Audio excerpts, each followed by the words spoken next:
ಆತ್ಮೀಯ ಈ ರಾಜ್ಯದ 7 ಕೋಟಿ ಕನ್ನಡಿಗರಿಗೆ ನಮಸ್ಕಾರಗಳು. ನಾನು ನಿಮ್ಮ ಸೇವಕ ಶರಣು ಸಲ್ಗರ್, ಬಸವ ಕಲ್ಯಾಣದಿಂದ. ಕೋಟಿ ವಿದ್ಯೆಗಳಲ್ಲಿ ಮೇಟಿ ವಿದ್ಯೆ ಮೇಲು ಹಾಗೂ ಪುಣ್ಯಕೋಟಿ ಕಥೆಯನ್ನ ಓದಿ ಬದುಕಿದಂಥವ್ರು ನಾವು.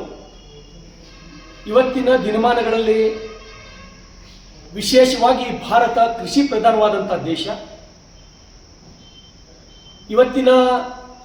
ಇಂದಿನ ದಿನಮಾನಗಳಲ್ಲಿ ಇವತ್ತು ಜೋಡೆತ್ತು ಕೃಷಿ ಮತ್ತೆ ಪುನರ್ ಪ್ರಾರಂಭ ಮಾಡಬೇಕು, ಅದರ ಗತವೈಭವ ಮತ್ತೆ ನೋಡಬೇಕು, ಆರೋಗ್ಯಕರ ಭಾರತವನ್ನು ಕಟ್ಟಬೇಕು ಅಂತಕ್ಕಂಥ ಘನ ಉದ್ದೇಶವನ್ನು ಇಟ್ಕೊಂಡು ನನ್ನ ಮತಕ್ಷೇತ್ರದ ಕಿಟ್ಟಾ ಗ್ರಾಮದಲ್ಲಿ ಒಬ್ಬ ನನ್ನ ಅತ್ಯಂತ ಯುವ ಸ್ನೇಹಿತ ಆಕಾಶ್ ಮೋಳ್ಕೆರೆ ಆ ನಿಟ್ಟಿನಲ್ಲಿ ಪುನರ್ ವೈಭವಂ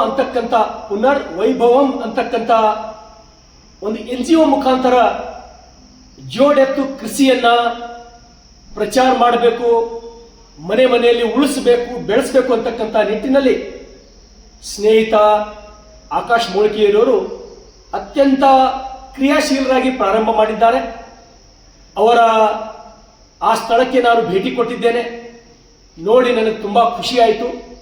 ಸ್ನೇಹಿತರೆ, ಈ ಇನ್ನೋರು ಬಿಜಾಪುರದಿಂದ ಒಬ್ಬ ಆತ್ಮೀಯ ಸಹೋದರರು ಬಸವರಾಜ್ ಬಿರಾದರ್ ಅವರ ಮಾರ್ಗದರ್ಶನದಲ್ಲಿ ಏನು ನಂದಿ ಕೂಗು ಅಭಿಯಾನದ ಜೊತೆಗೆ ಈ ರಾಜ್ಯದಲ್ಲಿ ಜೋಡೆತ್ತು ಕೃಷಿಯನ್ನ ಮನೆ ಮನೆಯಲ್ಲಿ ಜೋಡೆತ್ತು ಕಾಣಬೇಕು, ಪ್ರತಿಯೊಬ್ಬ ರೈತನ ಮನೆಯಲ್ಲಿ ಜೋಡೆತ್ತು ಕಾಣಬೇಕು ಅಂತಕ್ಕಂಥ ಒಂದು ಹೊಸ ವಾತಾವರಣ ನಿರ್ಮಾಣ ಮಾಡಿ ಕೃಷಿ ಉಳಿಸಬೇಕು, ಸಾವಯವ ಕೃಷಿ ಬೆಳೆಸಬೇಕು, ಆರೋಗ್ಯಕರ ಸಮಾಜ ಕಟ್ಟಬೇಕು ಅಂತಕ್ಕಂಥ ನಿಟ್ಟಿನಲ್ಲಿ ಬಸವರಾಜ್ ಬಿರಾದರ್ ಅವರ ನೇತೃತ್ವದಲ್ಲಿ ಸಹೋದರ ಆಕಾಶ್ ಮೋಳ್ಕೆರೆ ಕಿಟ್ಟಾ ಗ್ರಾಮದವರು ಅವ್ರ ಮನಸ್ಸು ಮಾಡಿದ್ರೆ ಸ್ವಿಟ್ಜರ್ಲೆಂಡ್ ನಲ್ಲಿ ಜೀವನ ನಡೆಸಬಹುದಾಗಿತ್ತು, ಐಷಾರಾಮಿ ಜೀವನ ಮಾಡಬಹುದಾಗಿತ್ತು.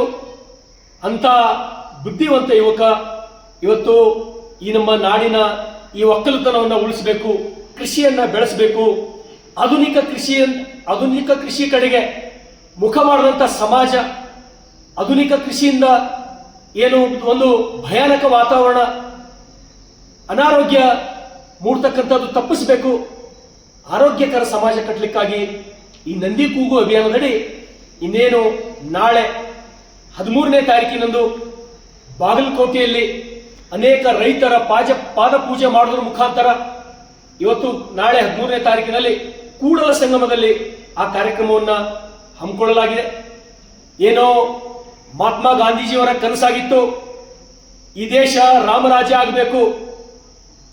ನಾನು ಬಸವ ಕಲ್ಯಾಣದ ಈ ನೆಲದ ಸೇವಕನಾಗಿ ಹೇಳ್ತೇನೆ, ಈ ದೇಶ ರಾಮರಾಜ್ಯವಾಗಬೇಕಾದ್ರೆ ಗೋವುಗಳನ್ನ ಉಳಿಸಬೇಕು, ನಂದಿಗಳನ್ನ ಉಳಿಸಬೇಕು, ಅವುಗಳನ್ನ ಬೆಳೆಸಬೇಕು, ಗೋ ಹತ್ಯೆ ನಿಲ್ಲಬೇಕು, ಅಕ್ರಮ ಕಸಾಯಿಖಾನೆಗಳನ್ನು ನಡೆಸತಕ್ಕಂಥವರಿಗೆ ಜೈಲಿಗೆ ಕಳಿಸಬೇಕು. ಅಂದಾಗ ಮಾತ್ರ ಗೋವಿನ ನೆತ್ತರು ಈ ನೆಲದ ಮೇಲೆ ಹರಿಯುವುದು ಯಾವಾಗ ನಿಲ್ತದೋ ಅವಾಗ ಮಾತ್ರ ರಾಮರಾಜ್ಯದ ಮಹಾತ್ಮ ಗಾಂಧೀಜಿಯವರ ಕನಸು ನನಸಾಗ್ತದೆ.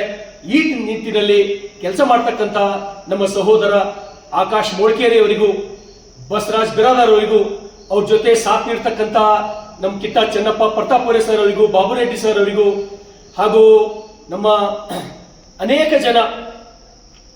ಜನರು ಅವನಿಗೆ ಬೆನ್ನೆಲುವಾಗಿ ನಿಂತು ಕಾರ್ಯವನ್ನ ಮಾಡ್ತಾ ಇದ್ದಾರೆ. ಅವರೆಲ್ಲರಿಗೂ ಕೂಡ ನಾನು ತುಂಬು ಹೃದಯದ ಧನ್ಯವಾದಗಳನ್ನು ಹೇಳ್ತೇನೆ. ನಾಳೆ 13ನೇ ತಾರೀಕಿನಲ್ಲಿ ನಡೀತಕ್ಕಂಥ ಏನು ಕೂಡಲ ಸಂಗಮದಲ್ಲಿ ನಡೀತಕ್ಕಂಥ ಈ ನಂದಿ ಕೂಗು ಅಭಿಯಾನ ಜೋಡೆತ್ತು ಉಳಿಸಬೇಕು. ಮತ್ತು ಅದ್ರ ಜೊತೆಗೆ ನಾನು ಸರ್ಕಾರಕ್ಕೆ ವಿನಂತಿಯನ್ನು ಮಾಡ್ತೇನೆ, ಈ ಸರ್ಕಾರಕ್ಕೆ ನಿಮ್ ರೈತರ ಬಗ್ಗೆ, ಕೃಷಿ ಬಗ್ಗೆ ಏನಾದರೂ ಅಭಿಮಾನ ಇದ್ರೆ ಯಾರು ಜೋಡೆತ್ತಿನ ಕೃಷಿಯನ್ನ ಮಾಡ್ತಾರೋ ಅವರಿಗೆ ಪ್ರತಿ ತಿಂಗಳು ಮಾಸಾಶನ ಕೊಡ್ತಕ್ಕಂತ ಒಂದು ವ್ಯವಸ್ಥೆ ಜಾರಿಯಾಗಲಿ. ಒಂದು 10,000 ಅಥವಾ ನಿಮ್ ಕನಿಷ್ಠ ಒಂದು 5,000 ಅವ್ರಿಗೆ ಮಾಸಾಶನ ಕೊಟ್ಟು ಕೃಷಿಯನ್ನ ಉಳಿಸಬೇಕು, ಬೆಳೆಸಬೇಕಂತೇಳಿ ನಾನು ವಿನಂತಿಯನ್ನ ಮಾಡ್ತೇನೆ. ಅದ್ರ ಜೊತೆಗೆ ನಾಳೆ ನಡೀತಕ್ಕಂಥ ಕೂಡಲ ಸಂಗಮದ ಕಾರ್ಯಕ್ರಮದಲ್ಲಿ ಈ ಜೋಡೆತ್ತು ಕೃಷಿ ನಂದಿ ಕೂಗು ಈ ಅಭಿಯಾನವನ್ನ ಏನು ನಾಳೆಯಲ್ಲಿ ಅದ್ಭುತವಾದ ಕಾರ್ಯಕ್ರಮವನ್ನು ಮಾಡ್ತಾ ಇದ್ದಾರೆ, ನಾನು ಕೂಡ ಅಲ್ಲಿ ಭಾಗವಹಿಸಲಿಕ್ಕೆ ಪ್ರಯತ್ನ ಮಾಡ್ತೇನೆ. ತಾವೆಲ್ಲರೂ ಬರಬೇಕು, ಅದರಲ್ಲಿ ಭಾಗವಹಿಸಬೇಕಂತ ಹೇಳಿ ಮತ್ತೊಮ್ಮೆ ತಮ್ಮೆಲ್ಲರಿಗೂ ವಿನಂತಿಯನ್ನು ಮಾಡ್ತೇನೆ. ಶರಣು ಶರಣಾರ್ಥಿಗಳು.